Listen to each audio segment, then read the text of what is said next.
بہراز صاحب کے لیے چلتے ہیں جہاں آصف علی زرداری جلسے سے خطاب کر رہے ہیں۔ بسم اللہ الرحمن الرحیم۔ میرے نوڈیروں کے بیٹوں، بھائیوں، بہنوں، پاکستان میں سنتے ہوئے کانوں، دیکھتی ہوئی آنکھوں، السلام علیکم جی بھٹو۔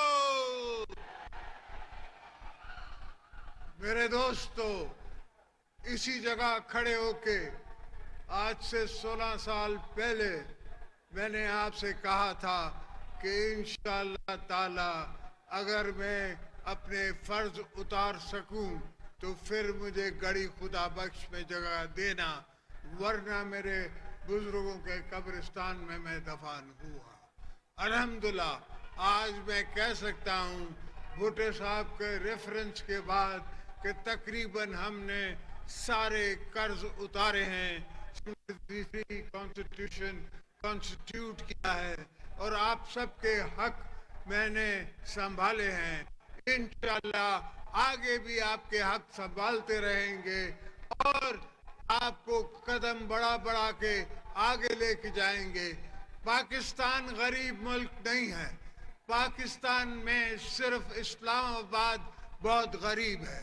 مسئلہ اسلام آباد سے، مسئلہ نہ کوئٹہ سے ہے، نہ حیدرآباد سے ہے، نہ کراچی سے ہے، نہ لاہور سے ہے، نہ پشاور سے ہے۔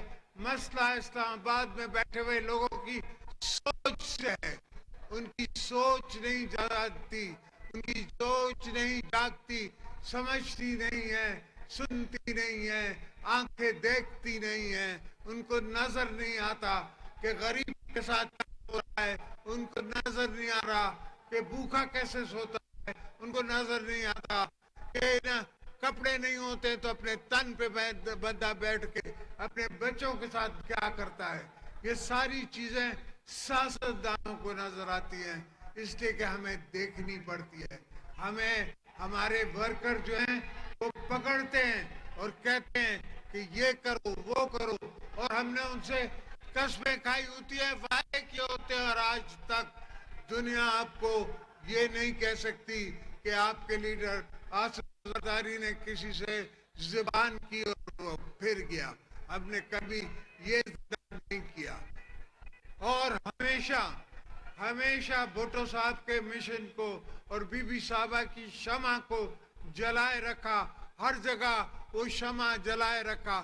ہر پروجیکٹ جو میں نے اناگریٹ کیا اپنے دور میں، وہ اپنے نام سے نہیں کیا، وہ بی بی صاحبہ کے نام سے کیا، اس لیے کہ ان کی طاقت تھی، ان کی سوچ تھی، ان کے لوگ تھے، ان کے ووٹ تھے جن نے مجھے پریزیڈنٹ بھی بنایا، جن نے آج تک پیپلز پارٹی کو میں سنبھالتا آ رہا ہوں۔ وہ بی بی صاحبہ کی امانت ہے، ان کی امانت کے حساب سے میں سنبھالتا آ رہا ہوں۔ انشاءاللہ جتنے بھی وعدے آپ کے ساتھ بلاول نے کیے ہیں وہ ہم سب پورے کریں گے۔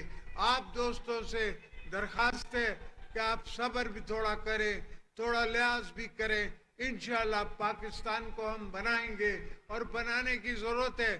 یہ پاکستان جو ہے وہ ہماری مجبوری ہے کہ ہم اس کو بنائیں، یہ نہیں ہے کہ ہم پاکستان بغیر بنائے چلے جائیں اس دنیا سے۔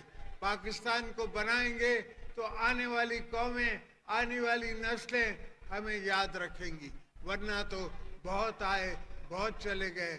آج ذکر صرف ذوالفقار علی بھٹو کا ہے، یا ذکر شہید محترمہ بے نظیر بھٹو کا ہے، اس لیے کہ وہ آئے اور وہ کمال کی سوچ لائے اور کمال کی انہیں اپنی زندگی گزاری، اور الحمدللہ کمال کی ان نے شہادتیں پائی۔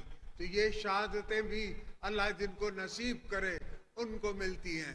ایسا نہیں ہے کہ جو گھر سے منہ اٹھائے اور کہے کہ میں شہید ہونے چلا ہوں، ان کو شہادت نصیب نہیں ہوتی۔ شہادت ان کو ہوتی ہے جن نے انسان ذات کی خدمت کی ہوتی ہے، اور اس کی انسان ذات کی خدمت میں اول درجے پہ بھٹو صاحب تھے، پھر بی بی صاحبہ تھی، اور پھر کہیں تاریخ میں ہمارا بھی نام آئے گا۔ مگر